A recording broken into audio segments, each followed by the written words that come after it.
আমার ছোটবেলার কিছুটা কেটেছে নদিয়ার এক প্রত্যন্ত গ্রামে। সেখানে আমার বাবা ছিলেন সরকারি হাসপাতালের ডাক্তার। আমার বয়স যখন 7, তখনই বাবা, মা, দাদার সঙ্গে তল্পি তল্পা গুটিয়ে চলে এলাম প্রায় বাংলাদেশ বর্ডারের কাছাকাছি এই গ্রামে। আগে থাকতাম শহরে, সেখানকার স্কুলেই পড়তাম। হঠাৎ করে সব ছেড়ে এই গণ্ডগ্রামে এসে পড়াটা না আমি না দাদা কেউই মেনে নিতে পারিনি। এখন বুঝতে পারি এতে বাবার কোনো দোষ ছিল না, কিন্তু তখন ভীষণ রাগ হয়েছিল বাবার উপর। যাই হোক না কেন, গ্রামের পরিবেশের সঙ্গে মানিয়ে নিতে আমার আর দাদার দুজনেরই বেশ সময় লেগেছিল। সব সময় মনে পড়ত শহরের ঝাঁ চকচকে পরিবেশ, সুন্দর পোশাক পরা ঝকঝকে চেহারার বন্ধুদের কথা। এখানকার স্কুলে ভর্তি হলেও শিক্ষক থেকে সহপাঠী কাউকেই ঠিক পছন্দ করে উঠতে পারিনি। এই সময় আমার সঙ্গে আলাপ হলো সাবিত্রীর। ওর বাবা অন্যের জমিতে চাষ করেন, অত্যন্ত দরিদ্র পরিবার, সেটা ওকে দেখলেই বোঝা যেত। কিন্তু ওর স্বভাবের মধ্যে কোনো জড়তা ছিল না, খুব তাড়াতাড়ি আপন করে নিত সবাইকে। আমি তখন ক্লাস 3 আর দাদা 8। সাবিত্রী আমার ক্লাসে হওয়ার কথা ছিল না, তবু কিভাবে যেন ওর সঙ্গে বন্ধুত্ব হয়ে গেল খুব। আমার সঙ্গে স্কুল ছুটির পর প্রায় আমাদের বাড়িতে চলে আসতো সাবিত্রী। আমার মাও খুব ভালোবাসতেন ওকে, নানা রকমের রান্না করে খাওয়াতেন। বাড়িতে ভালো মন্দ কিছু রান্না হলেই ওর জন্য তোলা থাকতো। এভাবেই দিন কাটছিল। ইতিমধ্যে আমি আর সাবিত্রী যখন ক্লাস 7-এ উঠলাম, বাবার আবার ট্রান্সফার হতে পারে এমন একটা কথা শোনা গেল। হয়তো আবার শহরের দিকেই যাব আমরা। আমি আর দাদা খুশি হয়ে উঠলাম, কিন্তু সাবিত্রীর জন্য মনটা খুব খারাপ হতে লাগলো। ও তো শুনে থেকেই কান্নাকাটি শুরু করে দিল। দাদা তখন ক্লাস 12। উচ্চ মাধ্যমিকের পর এমনিতেও ওকে কলেজে ভর্তি হতে যেতেই হতো শহরে। বাবা বদলি হয়ে ওদিকে গেলে ও বাড়ি থেকেই যাতায়াত করতে পারবে, হস্টেলে থাকতে হবে না। সুতরাং আমাদের এখান থেকে যাওয়ার প্রস্তুতি শুরু হয়ে গেল। আমার আর সাবিত্রীর সবচেয়ে প্রিয় খেলা ছিল লুকোচুরি। আমরা একজন লুকোতাম আর অন্যজন তাকে খুঁজতাম। খুঁজে পেলে যে লুকাতো তাকে অপরজন যা বলতো তাই করতে হতো, আর উল্টোটা হলে তাকে নিজের সম্পর্কে কিছু কনফেশন করতে হতো। এই যেমন কাল আমি মাকে না বলে মেলায় গিয়েছিলাম, অথবা তোর যে পেনটা খুঁজে পাচ্ছিস না সেটা আমি লুকিয়েছি। এই ধরনের নির্দোষ কনফেশন, অনেকটা এখনকার ট্রুথ এন্ড ডেয়ার খেলার মতো। কিন্তু এর মধ্যেই সেই সময় কত যে আনন্দ খুঁজে পেতাম। দেখতে দেখতে আমাদের গ্রাম থেকে যাওয়ার সময় এসে গেল। আর মাত্র 1 সপ্তাহ। একদিন স্কুল ফেরত সাবিত্রী এসেছে আমাদের বাড়িতে। মা আমাদের দুজনকে যত্ন করে খাইয়ে দাদার খাবার ঢেকে রেখে একটু গড়িয়ে নিতে গেছেন। দাদা ফিরবে ঘন্টাখানেক পর। স্কুল থেকে সোজা যাবে একজন স্যারের কাছে টিউশন পড়তে। আমি আর সাবিত্রী উঠে গেলাম দোতলায়। এই দোতলা সম্পর্কে একটু বলা দরকার। যদিও আমরা পুরো বাড়িটা নিয়েই থাকতাম, তবুও দোতলাটা অব্যবহৃতই থাকত, কারণ দোতলার অর্ধেকটা ছিল একটা মাত্র বিশাল ঘর, আর বাকিটা ছাদ। ঘরের পুরোটাই প্রায় জোড়া পুরনো পরিত্যক্ত বিছানাপত্র, ভাঙাচোরা জিনিস, লোহার বড় বড় ট্রাঙ্ক, কাঠের বাক্স ইত্যাদি দিয়ে। এসব যে কাদের জিনিস তা আমরা জানতাম না, হয়তো আগে যারা এখানে থেকে গেছেন তাদের জিনিস হবে, অপ্রয়োজনীয় বলে রেখে গেছেন। আমি আর সাবিত্রী এখানেই লুকোচুরি খেলতাম। বড় বড় বাক্স বিছানার আড়ালে লুকোতে বেশ সুবিধে হতো। পরপর কয়েকবার আমি চোর হলাম, আমাকেই লুকোতে হলো। প্রতিবার সাবিত্রী আমাকে সহজেই খুঁজে পেয়ে গেল। তারপরের বার 10-20 গোনার পর ঠিক হলো আমি 1 থেকে 100 গুনবো আর সাবিত্রী লুকাবে। আমি ছাদে গিয়ে দেয়ালে মুখ গুঁজে গুনতে থাকলাম। গোনা শেষ হওয়ার পর হাঁক পারলাম, আমি আসছি। কিন্তু মনে হলো কেউ যেন হুড়মুড় করে দৌড়ে গেল। বুঝলাম সাবিত্রী এখনো লুকোবার সঠিক জায়গা খুঁজে পায়নি। এক চিলতে হাসি খেলে গেল আমার ঠোঁটে। এবার ওকে হাঁটতেই হবে। পা টিপে টিপে ঢুকলাম ঘরে।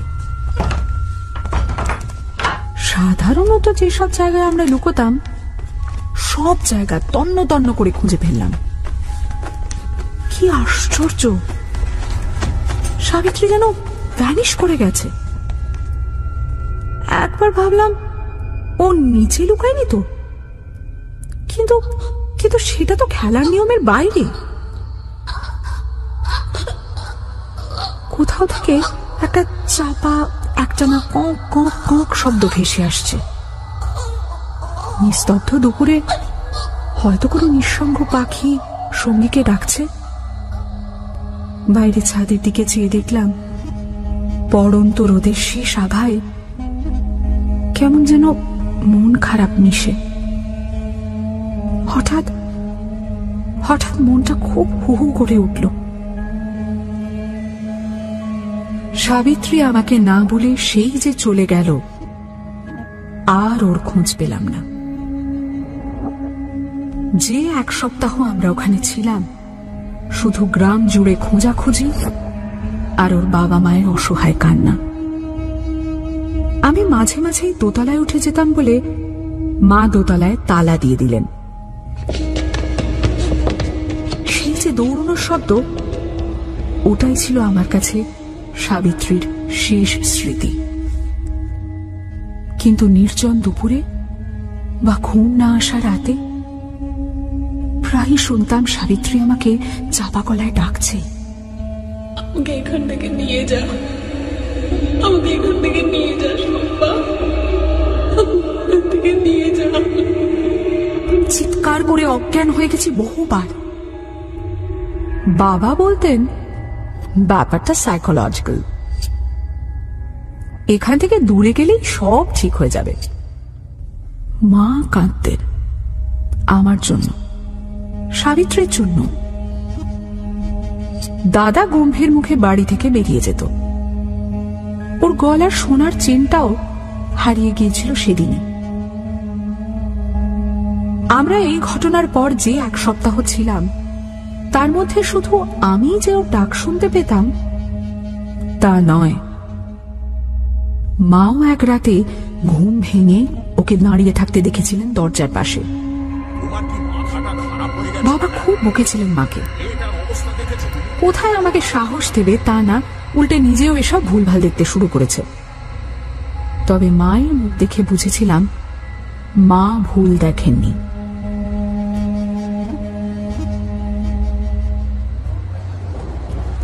এরপর আমরা চলে যাই শহরে। দাদা ভর্তি হলো নামি কলেজে আর আমি একটা ভালো স্কুলে। বাবার কথাই হয়তো ঠিক। শহরে আসার পর থেকে সাবিত্রীর গলার আওয়াজ পাওয়াটা আস্তে আস্তে বন্ধ হয়ে গেল। কিন্তু এক নতুন উপসর্গ শুরু হলো দাদার। ঘুমের মধ্যে মাঝে মাঝেই বোবায় ধরত ওকে। ডাক্তারি মতে স্লিপ প্যারালিসিস। ডাক্তার যাই বলুন, সে যে কি কষ্ট তা চোখে দেখা যায় না। সারা শরীর অসাড় হয়ে যেত দাদার। গলা থেকে গোঙানির মতো শব্দ বেরোত।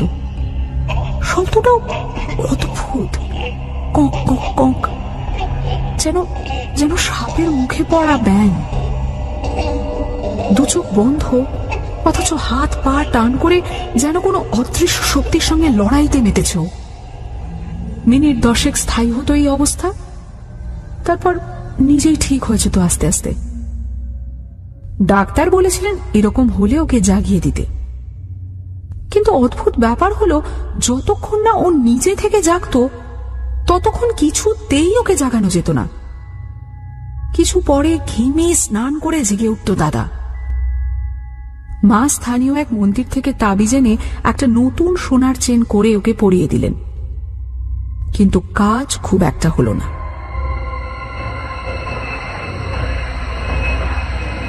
দেখতে দেখতে কেটে গেল বেশ কয়েকটা বছর।